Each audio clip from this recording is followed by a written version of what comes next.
హైదరాబాద్లోని బోడుప్పల్లో ఘోర రోడ్డు ప్రమాదం జరిగింది. మితిమీరిన వేగంతో దూసుకొచ్చిన కారు అదుపు తప్పి పిల్లర్ను ఢీకొట్టింది. ఈ ప్రమాదంలో 2 ఇంజనీరింగ్ విద్యార్థులు ప్రాణాలు కోల్పోయారు. మరో 3కి తీవ్ర గాయాలయ్యాయి. మృతులు 2 వనపర్తి జిల్లాలో ఇంజనీరింగ్ స్టూడెంట్స్. సాయి వరుణ్, నిఖిల్ 2 స్పాట్లోనే చనిపోయారు. మృతదేహాలను గాంధీ ఆసుపత్రికి తరలించారు పోలీసులు.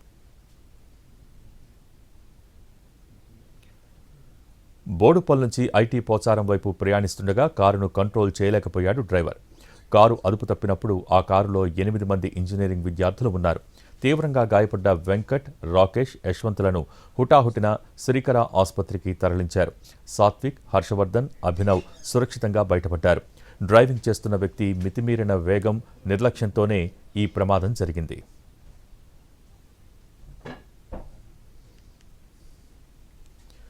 ఇక ఈ ప్రమాదంపై మరింత సమాచారం మా ప్రతినిధి రాధాకృష్ణ అందిస్తారు.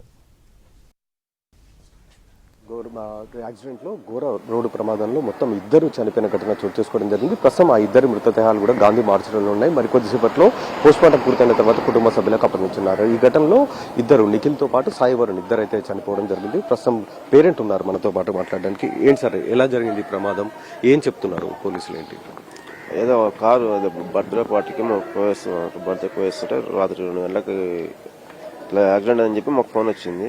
అంటే చనిపోయినా అని చెప్పలేదు, దెబ్బలు తాకినా అంటే మేము సరిగ్గా ఇన్ఫర్మేషన్ లేదు, వచ్చేసినాం వనపర్తి. చూస్తే ఇంకా చనిపోయినా అని తెలుస్తుంది. ఏం చెప్తున్నారు అంటే ఎవరు నడుపుతున్నారు కారు? ఇంకో బాబు నిఖిల్ అనే బాబు నడుపుతున్నాడు. ఆ బాబు వెనుకలో మా బాబు కూర్చున్నాడు. ఎక్కడికి వెళ్ళి వస్తున్నారు అంటే వీళ్ళు పార్టీకి వెళ్ళి వస్తున్నారు. మొలాలకి ఏం పోయినట, మొలాలకి వెళ్ళి వస్తున్నారు. ఏం చేస్తున్నారంటే మీ బాబు ఏం చదువుతున్నాడు? ఏంటి? BSc final year biotechnology, BSc biotechnology final year 3 months అయితే అయిపోతుండే, చేస్తుండే. అంతలో ఇట్లా అయిపోయింది. ఇక్కడ హాస్టల్లో ఉంటున్నారా లేకపోతే మీతో పాటు? రూమ్ అందరు 4 members కలిసి అపార్ట్మెంట్ రూమ్ లో ఉంటారు సార్. మొన్న వచ్చింది సార్ వనపర్తికి. మొన్న నైట్ అదే 26 జనవరి హాలిడేస్ ఉంటే సండే మండే వచ్చిండు. మంగళవారం మాత్రమే మధ్యాహ్నం రాత్రికి వచ్చిండు. నిన్న ఇట్లా దాదాపు నిఖిల్ ఎవరైతే కారు నడుపుతున్న అబ్బాయి ఉన్నాడో ఇతను గీతం యూనివర్సిటీలో బీటెక్ ఫైనల్ ఇయర్ చదువుతున్నాడు. ఇతను కారు నడుపుతున్నట్లు కూడా చెప్తూ ఉన్నారు. చనిపోయిన సాయి వరుణ్ ఇతను మాత్రం వెనక సీట్లో కూర్చొని ఉన్నాడు. ఎప్పుడైతే మేడిపల్లి దగ్గర పిల్లర్ నెంబర్ 97 దగ్గరికి ఆ నైట్ ఏం చేశారంటే పోలీసులంతా కూడా 1-way రోడ్డు చేయడంతో ఎదురుగా 2 2-wheelerలు రావడం జరిగింది. వాటిని తప్పించే క్రమంలో ఒక్కసారిగా వెహికల్ లెఫ్ట్ సైడ్ కి మలపడంతో అక్కడే ఉన్న పిల్లర్ కి ఢీ కొట్టడం జరిగింది. ఈ ఘటనలో కార్ డ్రైవ్ చేస్తున్న నిఖిల్ తో పాటు అతని వెనకాల కూర్చున్న సాయి వరుణ్ వీళ్ళిద్దరు కూడా చనిపోవడం జరిగింది. మరొక 2కి తీవ్ర గాయాలు కావడం జరిగింది. వెంకట్ తో పాటు రాకేష్ వీళ్ళిద్దరికి కూడా తీవ్ర గాయాలు అయితే కావడం జరిగింది. మరొక 2 అభినవ్, యశ్వంత్ వీళ్ళిద్దరికి నార్మల్ గాయాలు అయితే కావడం జరిగింది. ప్రస్తుతం అయితే పోలీసులు కేసు అయితే నమోదు చేశారు. ప్రధానంగా దాదాపు 5 ఏళ్ల నుండి కూడా ఈ రోడ్డు ఏదైతే ఉందో మేడిపల్లికి సంబంధించిన రోడ్డు ఫ్లైఓవర్ నిర్మాణం కొనసాగుతుంది. అక్కడ గతుకుల రోడ్డు ఒకవైపు ఉంటుంది, చాలా చిన్న రోడ్డు.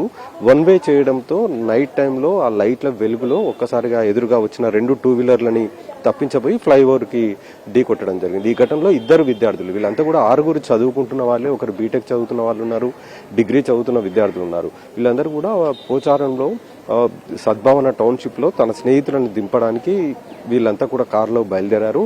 మౌలాలీలో ఒక ఫ్రెండ్ బర్త్డే పార్టీకి వెళ్లారు. అక్కడ పార్టీ ముగించుకుని అంటే ఒక ఫంక్షన్ కి వెళ్లి ఫంక్షన్ ముగించుకుని తిరిగి ఇంటికి వెళ్లే సందర్భంలో ఈ ప్రమాదం చోటు చేసుకోవడం జరిగింది. ఈ ఘటనపైన అయితే ప్రస్తుతం పోలీసులు కేసు నమోదు చేశారు. వాళ్ళందరూ కూడా చూస్తున్నాం, తల్లిదండ్రులు ఒకవైపు విషాదంలో ఉన్నారు, వాళ్ళ స్నేహితులందరూ కూడా ఇక్కడ ఎదురు చూస్తున్న పరిస్థితి మనకు కనబడుతుంది. పోస్ట్మార్టం పూర్తయిన తర్వాత కుటుంబ సభ్యులకైతే డెడ్ బాడీలను అప్పగించనున్నారు. మరొక వైపు మేడిపల్లి పోలీసులు కేసు అయితే నమోదు చేశారు. అదుపు తప్పి వాహనం ఫ్లైఓవర్ కి ఢీకొట్టడంతో పాటుగా ఎదురుగా కనిపిస్తున్న 2 వాహనాల రావడంతో ఈ ప్రమాదం చోటు చేసుకున్నట్లు కూడా వాళ్ళ తండ్రి కూడా చెప్తున్నారు. కెమెరామెన్ రాకేష్తో రాధాకృష్ణ, ఎన్టీవీ, హైదరాబాద్.